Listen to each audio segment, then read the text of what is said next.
Hi, today we're going to talk about the navigation in e-learning in the new course management system.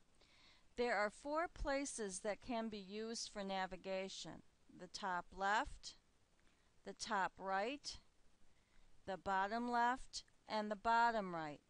And as the teacher, you have the option to be able to go in and to change these in your own course. You do that by going to Edit Course and clicking on navigation bars. As you can see, there are 4 tabs: top left, top right, bottom left, bottom right. The top left has the welcome. It has My Home, which takes you to the list of all your courses, Locker, and Help Desk, but you can change those by using these arrows here and these arrows here. You may want to add the date there rather than having it here, so you're going to click on the date, click over here, notice it's added here.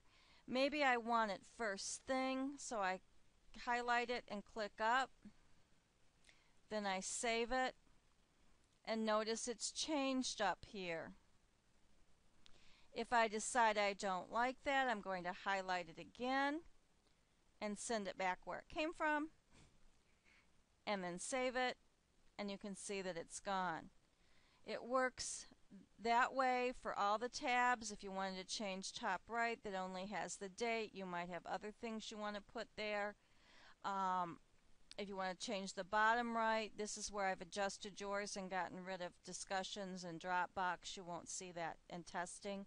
You see this in the video, you won't see it in the student view, because you'll get to all those things from my content.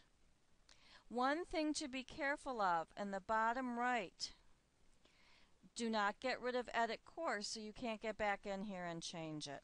Okay?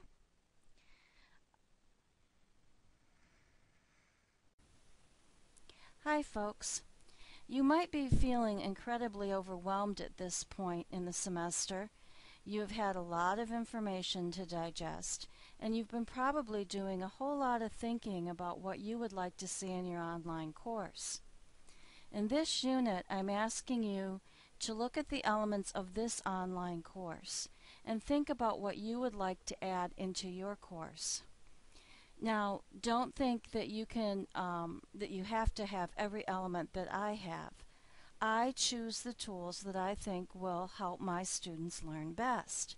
You will do the same, but you will also need to choose the tools that you are most comfortable with. If you are new to online learning, you might only be comfortable with a few tools. That's fine. When I first started teaching online, my students turned things in by email. My students did a discussion on the discussion board, and that was about it. That's about all the technology allowed, and that's about all my experience allowed. So you just have to think about, how would this assignment that I want to get across to my student work best online? And that's what I'm asking you to do. Once you go through the process once, you'll see how you can adapt your other assignments. If you're feeling incredibly overwhelmed, please contact me so we can talk about it, or talk to your classmates about it. There will be a forum that we can discuss issues in this unit.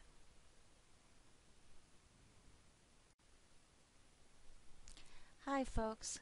What I really like about this unit is I'm going to ask you to look and think about what I have done in this course to create an online presence.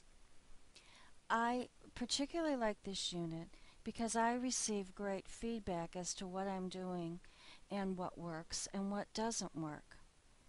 So as you evaluate, when I ask you to evaluate what have I done in this course to create an online presence, I want you to be honest.